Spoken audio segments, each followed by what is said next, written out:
Bonjour et bienvenue à tous les deux. Nonwen Lester, présidente du comité cyber de Numéum et Head of Security chez Capgemini. Nicolas Arpagian, directeur de la cyberstratégie chez Trend Micro, auteur de multiples ouvrages dont La cyberguerre, la guerre numérique a commencé.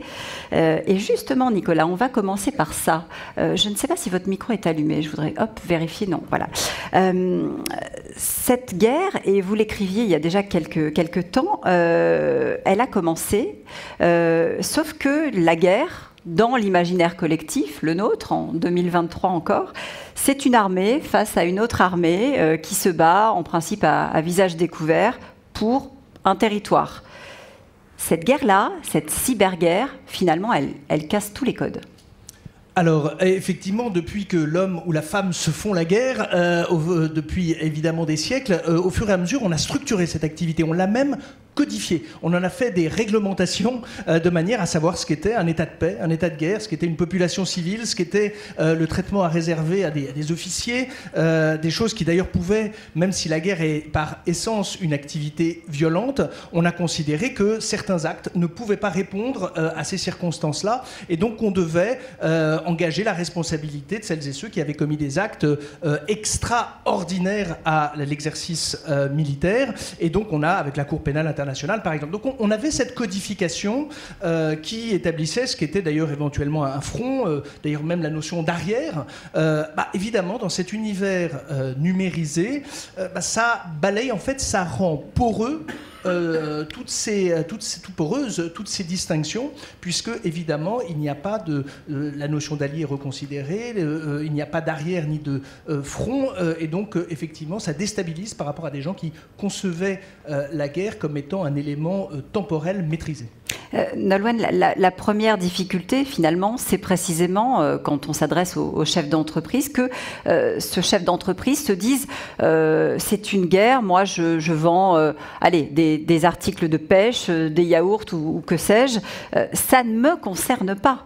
Or, aujourd'hui, l'entreprise, où qu'elle soit, quelle que soit sa taille aussi, elle est, qu'elle le veuille ou non, embarquée dans le conflit. Oui, tout à fait. Elle est embarquée dans le conflit indirectement, au moins. Nous, Numéum, et en tant que président de la commission cyber, on essaie de rassembler les observations de nos membres. Et ce qu'on constate dans nos différents rapports de la menace, c'est que cette guerre, et notamment en Ukraine l'année dernière, finalement, elle a permis de clarifier d'une certaine façon la nature des attaques, certaines méthodes aussi. Elle a continué à structurer, si je peux m'exprimer comme ça, le marché de la cyberattaque encore plus comme un business, avec des gens plus innovateurs, d'autres qui industrialisent, etc. Et donc de nous permettre de continuer à comprendre les méthodes. Et en effet, on a constaté que on avait de plus en plus d'attaques qui visaient à faire de l'exfiltration de données de nos clients. Et donc c'est important, en fait, de continuer à passer ce message que ces données-là, elles ont de la valeur, directement ou indirectement. Et donc, que ce soit à des fins d'espionnage ou mercantiles, c'est important que les différentes entreprises continuent à se protéger. Mais à côté de ça, il y a aussi des choses de bruit de fond, quoi, qui continuent. Vous avez parlé des attaques par ransomware tout à l'heure. On a pu voir dans certains rapports que l'accélération s'était calmée, etc. Nous, on reste quand même très, très vigilants. Ça reste une grosse partie des incidents qu'on constate. Et donc, voilà, il ne faut pas s'endormir sur les plus anciennes menaces et continuer à développer les bonnes pratiques. Vous avez parlé effectivement de l'Ukraine. Justement, Nicolas, quand on parle de guerre, on veut forcément, en tout cas on essaye de savoir contre qui on se bat. Or, et c'est ça qui est une partie de la difficulté, il y a certes des groupes connus dans ce cybermonde, des ATA aussi, qui sont engagés avec des profils finalement d'attaquants qui sont multiples. Ça veut dire, pour revenir à votre histoire de front, qu'il y a plusieurs fronts comme ça qui peuvent s'ouvrir ? Oui, surtout que, alors il y a d'une part les états-majors, et d'ailleurs les pays se sont dotés désormais d'états-majors cyber. La France en a un, aux côtés de l'air et de l'espace, de la terre, de la mer. Il y a un état-major cyber au sein, par exemple, de la gendarmerie également, parce que pour faire face à cette action cybercriminelle. Par contre, on a des acteurs qui peuvent être de différentes natures, pas des armées régulières, mais des supplétifs, des auxiliaires qui peuvent venir s'adjoindre ponctuellement. On l'a documenté avec des études notamment sur ce qu'on a qualifié de cybermercenaires, c'est-à-dire des gens qui, l'essentiel de l'année, ont une activité strictement crapuleuse et qui, à un moment, peut-être d'ailleurs en échange d'une protection contre des commissions rogatoires internationales. Des alliances d'opportunités, par exemple. Voilà, c'est-à-dire que alors il y a peut-être une adhésion. D'ailleurs, on avait vu au début du conflit ukrainien qu'un groupe cybercriminel que les entreprises ont hélas subi, à un moment a voulu se mettre au service de la cause russe, et il s'avère que dans ses rangs, il avait des hackers ukrainiens, et ces hackers ukrainiens ont voulu, pour couper cette opération et lui couper les ailes, a rendu public les coordonnées de hackers russes participant à cette organisation cybercriminelle. Donc vous voyez que effectivement, on a une géopolitique qui se dessine avec des géographies et puis surtout une consumérisation des outils d'attaque. Vous évoquiez le déni de service qui a visé le site internet de l'Assemblée nationale hier. Bon, alors il s'avère que c'est une déclinaison d'un groupuscule qui a revendiqué d'autres actions à l'échelle internationale, mais au final, c'est une action qui est peu coûteuse, qui mobilise une petite expertise technique. C'est du déni de service, c'est d'ailleurs plus de la location d'un service ponctuel, mais c'est quelqu'un qui va venir s'agréger sur un débat politique et diplomatique, avec ordre de l'état-major ou pas, mais en tout cas qui va apporter sa petite contribution, il va égratigner temporairement un adversaire d'une cause politique. Donc c'est aussi un terrain sur lequel il faut s'intéresser quand on est une entreprise et qu'on peut être la cible de ses actions.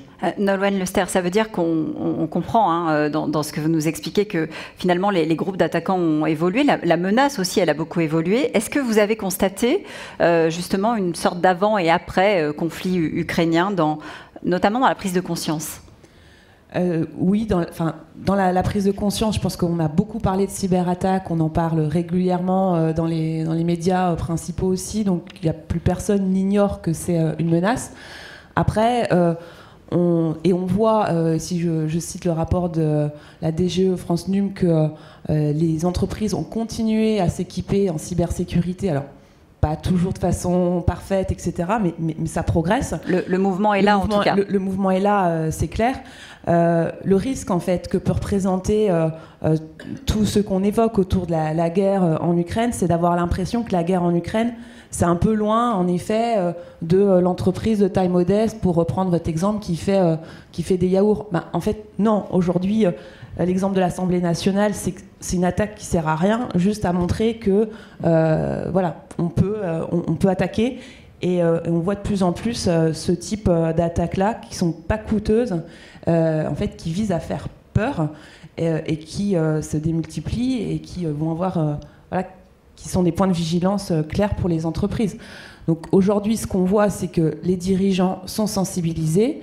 Par contre, notre perception, c'est qu'ils ne savent pas toujours qu'est-ce qu'ils doivent faire en fait de cette vigilance et concrètement, comment ils peuvent agir. Et alors, comment est-ce qu'ils peuvent justement préparer la riposte parce que c'est vrai que j'ai quelques chiffres. En 2022, par exemple, c'est le Césine qui a fait les comptes, qui dit que plus d'une entreprise sur deux a été victime de cybercriminalité et que la perte moyenne, ça va faire dresser l'oreille à pas mal de monde, la perte moyenne sur le chiffre d'affaires est de 27%.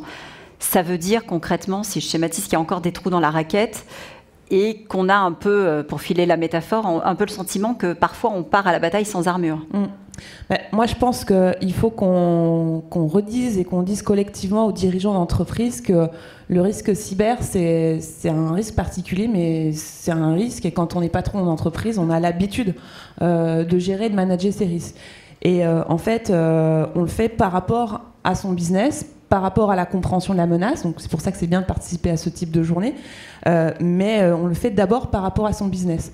Et donc concrètement, nous, à Numéum, ce qu'on préconise, c'est vers nos clients, c'est de commencer à faire des analyses des risques, donc on essaie de comprendre à quel type de menace par rapport à son business on est exposé. De là, on vérifie que les mesures, notamment techniques, sont en place. Si elles ne le sont pas, on les met en place. Donc concrètement, c'est des protections au niveau de ses infrastructures, vérifier que son code est correctement bien développé, que ses utilisateurs sont bien sensibilisés, etc. Et puis on gère dans le temps, donc on vérifie que les vulnérabilités de ces systèmes d'information, de ces applications, sont correctement patchées, donc qu'on les traite. Et puis on essaye de surveiller ce qui se passe pour pouvoir anticiper. Et puis, comme voilà, vous avez cité une statistique un peu effrayante, il faut aussi se dire que la cyberattaque, elle va arriver. Voilà. Et donc, il faut s'en prémunir, donc préparer la gestion de crise, préparer le plan de reprise d'activité. Donc, tout ça, c'est des choses assez basiques et fondamentales. On a essayé d'outiller ça à Numéum avec un petit guide pratique qui va être republié d'ici le mois de juin, avec voilà, quelques pointeurs. Vous voyez, c'est un A4, hein, où par exemple, on a les essentiels. Avec les essentiels, je veux me préparer et sensibiliser mes collaborateurs. J'ai le MOOC de l'ANSSI, j'ai les contenus sur cybermalveillance. Je veux par exemple suivre un parcours en cybersécurité pour me former. J'ai l'OPCO Atlas qui me propose des financements. J'ai envie d'être. J'ai une attaque en cours. J'ai besoin d'être mis en relation avec l'ANSSI. Comment je fais, etc., etc. Je vais donner quelques exemples, mais on essaie de mettre des pointeurs parce qu'en fait, il y a plein de choses qui existent déjà. Il y a tout un tas de structures qui travaillent déjà à vous aider.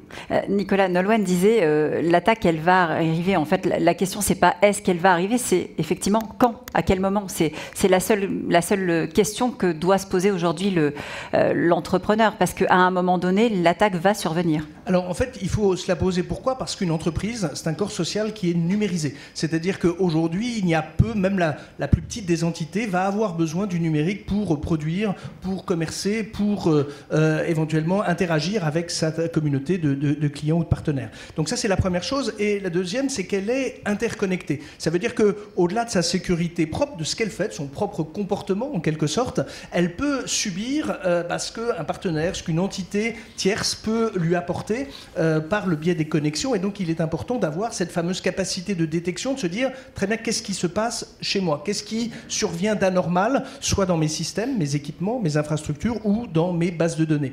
La deuxième chose, c'est que on voit bien que c'est un critère de sécurité. Lorsque des entreprises commencent à envisager de faire des affaires, de coopérer, elles se renseignent sur ce qu'on appelle en bon français les due diligence, c'est-à-dire le fait de dire est-ce que vous êtes quelqu'un fiable, par exemple, est-ce que vous avez des grosses ardoises fiscales, est-ce que vous avez des contentieux sociaux, est-ce que vous avez des problématiques techniques particulières. Et c'est vrai que dès lors qu'on va se connecter, qu'on va établir un flux de données, maintenant on se préoccupe de plus en plus de savoir mais est-ce que cela représente un risque pour moi. Et donc c'est d'éviter ce côté systémique qui est possible avec l'interconnexion et donc de comprendre que cette attaque peut être efficace, pertinente, en tout cas pour l'attaquant, même si l'attaquant ignore votre identité. Il n'a rien de personnel contre vous, simplement c'est une automatisation, une industrialisation de ce mode opératoire qui fait en sorte que même votre entité, quelle que soit la noblesse de sa tâche, je me souviens d'un dirigeant d'entreprise faisant de la restauration de monuments historiques et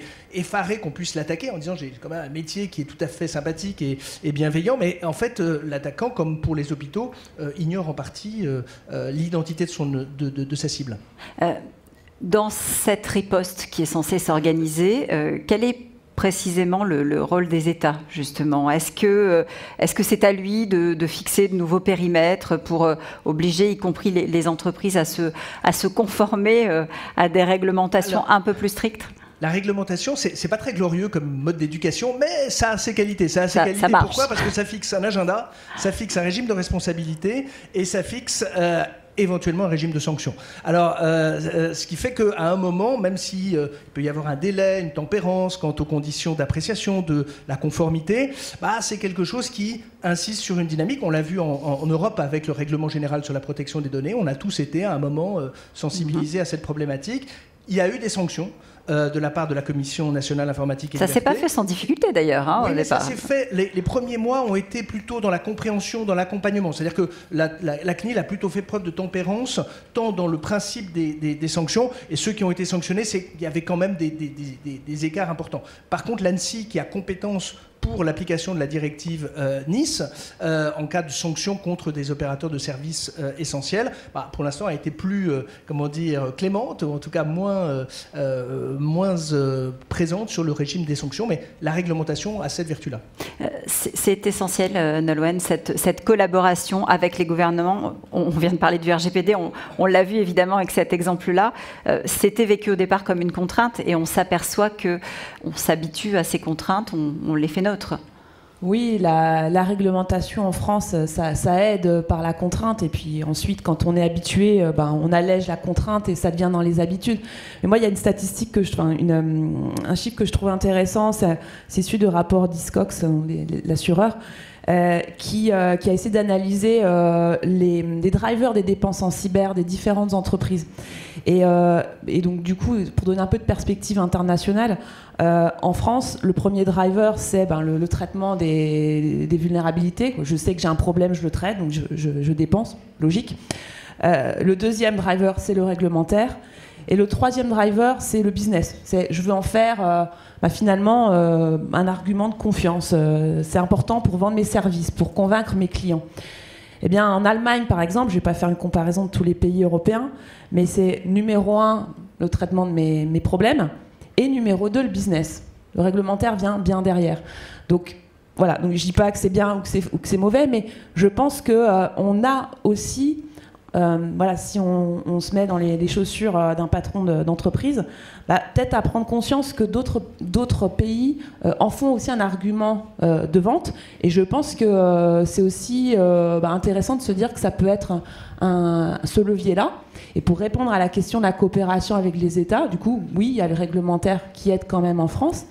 Mais on a aussi des dispositifs, si je peux les nommer ainsi, de type le campus cyber, qui est... moi, je trouve un bon exemple de coopération justement entre du privé et du public. On dit le public fait pas tout. Les entreprises et les différentes structures jouent aussi leur rôle. Et aujourd'hui, pour réussir à relever les challenges, il y a aussi notamment celui des talents et l'attractivité de notre secteur dont vous parlerez cet après-midi. Mais c'est vraiment le sujet qui nous permettra aussi d'accélérer. Et je pense que ce type d'initiative Campus Cyber, c'est une forme de coopération État-privé qui est intéressante et à saluer. On parlait tout à l'heure de Nice 1. Là, il y a Nice 2 qui arrive très vite, parce que c'est l'année prochaine, c'est septembre 2024. C'est une transposition, évidemment, en français. C'est une amplification. C'est surtout une amplification.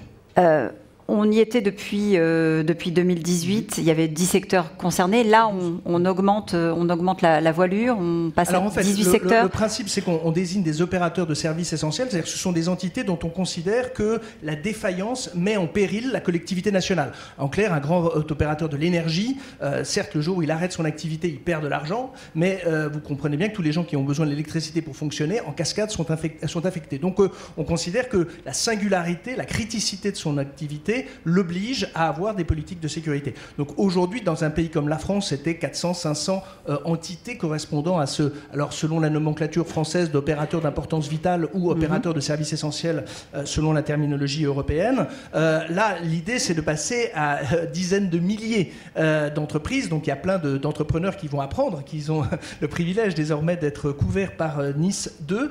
Alors c'est vertueux, pourquoi ? Parce que... Mais c'est l'Europe là qui se staffe. Mais l'Europe est le fruit donc des décisions des on met la riposte à la hauteur de la frappe. Bien sûr, mais il faut être conscient que l'Allemagne, la France sont à la manœuvre pour avoir écrit Nice et Nice 2, et que donc c'est aussi une cohérence du clan européen. Par contre, je soutiens les propos de Nolwenn sur la démarche entrepreneuriale de la cyber. Il est évident que quand un dirigeant, une dirigeante est capable de dire « Tiens, je sais qui fait quoi dans mon organisation. Tiens, je sais quelles sont les données qui ont de la valeur. Quelles sont les données qui sont soumises à certaines réglementations. Tiens, je connais... » en temps quasi réel, les interconnexions que j'ai avec mes partenaires, mes fournisseurs, mes sous-traitants. Tiens, je sais éventuellement ce qui est substituable comme données, c'est-à-dire des trucs où si je les perdais, je peux les reconstituer, et puis celles qui ont vraiment un élément stratégique. Cette réflexion-là, elle est vertueuse dans un monde d'économie de la connaissance où justement on se confronte, certes sur les modes de production, mais également sur la conception. Donc toute cette grille d'analyse et de qualification des équipements, des données, des personnes, des femmes, des hommes qui opèrent ces données. Avec ça, vous êtes de plus en plus en conformité avec les réglementations, mais vous êtes une dirigeante qui est plutôt mieux équipée pour comprendre ce qui se passe dans son organisation et comment il peut interagir avec des tiers. Donc de le voir pas uniquement comme étant quelque chose de contraignant, de pesant, mais comme un élément de meilleure lecture de son environnement opérationnel. C'est toutes ces briques-là, Nolwenn, qui vont permettre aux entrepreneurs qui ne sont pas encore convaincus de se dire « Allez, je saute le pas, je m'arme suffisamment pour mieux me défendre ». Leur faire comprendre aussi peut-être que, comme on l'a dit tout à l'heure, un petit fournisseur peut être vecteur d'infection chez un plus gros client. Confère, je crois que vous en aviez parlé d'ailleurs en début d'année, l'affaire Toyota. On voit que les choses sont en cascade. Un très gros peut être infecté par un tout petit ou un plus petit que lui. Oui, sur l'année passée, 2022, le nombre d'entreprises qui a été à l'origine d'une faille pour son partenaire commercial a été multiplié par 2 et ça atteint 23%. Donc on ne parle pas de quelque chose qui est marginal. Donc ça veut vraiment dire que c'est quelque chose qui est important pour protéger sa relation commerciale et donc son activité tout simplement. Donc je pense qu'il y a vraiment plein de façons de voir le sujet. Il y a à la fois l'argent que ça coûte d'être arrêté quand on se fait attaquer, il y a l'argent que ça coûte en termes d'image et d'impact business, et puis rester pragmatique, comme je disais tout à l'heure. On ne dit pas que le risque zéro doit être atteint. Par contre, il y a vraiment une réflexion sur mettre les moyens aux bons endroits, et ça c'est très lié à son activité. Puis il y a tout un écosystème très très riche et qui sait aujourd'hui bien travailler ensemble, qui peut aider en France à ça. Nicolas, si je résume, finalement aujourd'hui les entreprises vont devoir mettre en place une organisation militaire dans leur rang. C'est un peu ça finalement le fond du dossier. Alors, je ne sais pas si c'est un but ultime et un horizon à atteindre. En tout cas, ce qui est certain, c'est que avoir la notion de planification, de savoir ce qu'on a, de proportionner en fonction de ce qu'on souhaite protéger et de la réalité de son équipement. Pour ça que la capacité de détection, elle va être importante. La question de la lisibilité, faire en sorte qu'on ait une capacité de lire en temps réel l'état de cybersécurité de son organisation. Est-ce que mes comptes, les comptes de mes utilisateurs sont bien avec des mots de passe? Est-ce qu'il y a des usages abusifs ou en tout cas anormaux de ces comptes? Est-ce que j'ai bien une maîtrise de mes données? Est-ce que quand j'ai un collaborateur, selon qu'il est stagiaire, qu'il est en CDD, qu'il est éventuellement venant d'un prestataire externe ou qu'il est cadre dirigeant, est-ce que je suis bien conscient des droits qui sont attachés à sa fonction? Et donc cette réflexion-là, effectivement, il faut non seulement la concevoir, mais il faut la faire vivre. Pourquoi? Parce qu'une entreprise, et c'est heureux, est à nouveau un corps social vivant. Donc il y a des rentrées, il y a des sorties de collaborateurs, il y a des fusions, il y a des absorptions, il y a des partnerships, enfin des relations contractuelles avec des tiers, des nouveaux entrants. Et c'est vrai qu'on évoquait, un dirigeant peut aujourd'hui s'entendre dire que même si son produit est bon, son service est bon, s'il représente un risque, on renoncera à s'interconnecter avec lui et donc à faire affaire, au-delà même de son expertise, au nom de sa cyber-insécurité. Et donc ça correspond à notre idée de dire ça va devenir un critère commercial déterminant pour même interagir avec des tiers, de considérer que vous ne représentez pas un risque pour une chaîne économique qui est de plus en plus, et c'est bienvenu, interconnectée. Merci beaucoup pour avoir posé avec nous le fond du débat. Merci Nicolas Arpagian, Nolwenn Lester pour cette toute première table ronde consacrée à la menace globale. Je vous laisse évidemment rejoindre la salle. On va continuer ensemble à regarder de très près cette menace cyber. Et c'est vrai que vous l'aurez compris, que face à cette criminalité qui s'organise sur ce qu'on appelle le darknet et qui n'hésite pas à sceller, on l'a bien vu, des alliances souvent contre nature, qui dépassent les frontières, on se demande souvent quelle doit être la réponse d'un pays comme la France. Quand dans nos ordinateurs, la plupart des systèmes installés ne sont pas fabriqués chez nous, pouvons-nous, par exemple, pour mieux nous défendre, faire appel à des opérateurs français Le devons-nous? Comment arriver dans cette course contre la montre où souvent les hackers ont un temps d'avance à jouer la carte tricolore quand la menace, elle, est mondiale? La question de la souveraineté se pose ici comme dans bien d'autres domaines, d'autant que le marché mondial, hein, vous le savez, ne cesse de grossir. Il pèsera d'ici 3 ans, écoutez bien, selon les projections, 300 milliards d'euros. Alors comment faire pour que les entreprises françaises en profitent aussi? Je vais demander à nos prochains invités de bien vouloir nous rejoindre pour nous donner les clés de lecture et faire avancer le débat sur la souveraineté et les atouts de la France. Yves Verhoeven, Yann Bourgeaud, Anne Le Henanff et Olivier Dellenbach.